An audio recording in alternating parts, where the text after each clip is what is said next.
గుణసమ్మూఢాః సజ్జంతే గుణకర్మసు తాన కృష్ణవిదో మందాన్ కృష్ణవిన్న విచాలయే. గుణముల ప్రకృతిచే భ్రమకు లోనైన వారు వారి కర్మఫలము యందు ఆసక్తులవుతారు. కానీ ఈ సత్యములను అర్థం చేసుకున్న జ్ఞానులు ఇది తెలియని అజ్ఞానులకు కలవరపరచరాదు.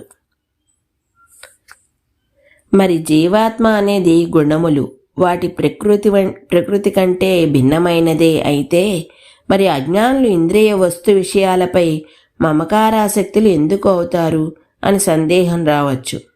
వారు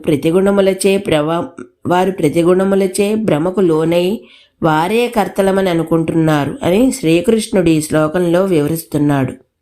ప్రకృతి యొక్క త్రిగుణములచే పూర్తిగా సమ్మోహితులై వారు ఇంద్రియ శారీరక మానసిక ఆనందం కోసమే పనిచేస్తూ ఉంటారు.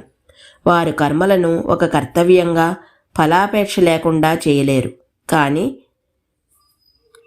అంతగా విషయజ్ఞానం లేని వారి మనసులను కలవరపెట్టరాదు. అంటే జ్ఞానులు తమ అభిప్రాయాలను అజ్ఞానులపై నీవు ఆత్మవి, శరీరం కాదు, కాబట్టి కర్మ అర్ధరహితమైనదని దాన్ని విడిచిపెట్టు అని బలవంతంగా రుద్దటానికి ప్రయత్నించరాదు.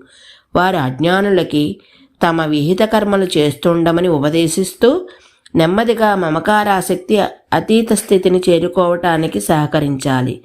ఈ ప్రకారంగా ఆధ్యాత్మిక విషయ జ్ఞానం ఉన్నవారికి అది లేని వారికి ఉన్న తేడాని వివరించిన పిదప శ్రీకృష్ణుడు అజ్ఞానులను మనస్సులు కలవరపరచరాదు అనే గంభీరమైన హెచ్చరిక చేస్తున్నాడు. ఈ రోజుకి ఇక్కడ ఆపుతున్నాను. మిగతాది రేపు చెప్తాను. అంతవరకు ధన్యవాదాలు.